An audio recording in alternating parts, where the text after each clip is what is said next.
પ્રવીણભાઈ ક્યાંથી આવો છો સુરત થી આવું છું અને શું તકલીફ હતી તમને? મને કમરનો દુખાવો હતો, સાયટિકા, હા. અને ગરદનમાં પાછળ અહીંયાનો બે મણકાનો ઘસારો, ત્યાં દુખાવો. અચ્છા, તકલીફ તમને આમ કેટલા સમયથી હતી? લગભગ 8-9 મહિના. અચ્છા, અહીંયા આવ્યા તે પહેલા ક્યાંય બીજે સારવાર લીધેલી ખરી? હા, બરાબર. 1-2 જગ્યાએ આયુર્વેદમાં બતાવ્યું હતું. હા હા.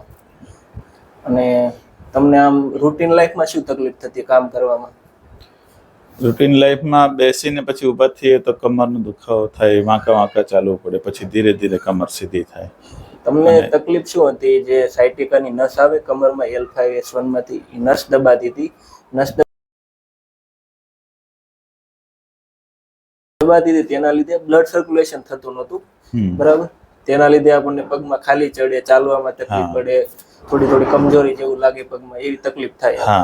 આપણે આપણી બોનથેટિક અને કેરિયોપેટિક પદ્ધતિથી જે આપણે નસ દબાતી હતી, નસને આપણે જે ગાદી ખસી જાય, મતલબ ગાદી ખસેલી હતી અને તેની જગ્યાએ ગોઠવી દીધી, એટલે એ નસ આપવા એ ખુલ્લી થઈ ગઈ, બરાબર.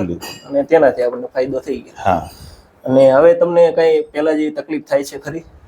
ના, ઘણી ઓછી થઈ ગઈ છે. આજે ચોથી સિટિંગ છે એટલે ઘણો ફરક થઈ ગયો. બેસવાનું પોસ્ચરમાં ચેન્જ થઈ ગયો, મૂવમેન્ટ પણ ફ્રી થઈ ગઈ છે. જે જકડાયેલું રહેતું હતું ને એ બધું ઢીલું પડી ગયું છે. અને કેવી લાગી તમને સારવાર? સરસ, બહુ સરસ. જે વગર ઓપરેશને કે એવી રીતે થાય એ પદ્ધતિ સારી, એટલે આ વસ્તુ સારી છે.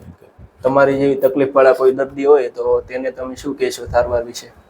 સારવાર વિશે ચોક્કસ રિકમેન્ડ કરું છું, અને ગયા વખતે પણ ગયા અઠવાડિયે એક મિત્રને રિકમેન્ડ કરેલું છે બતાવવા માટે. બરાબર.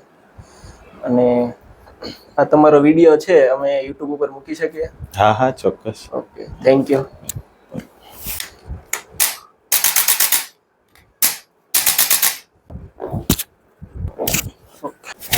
ઓકે.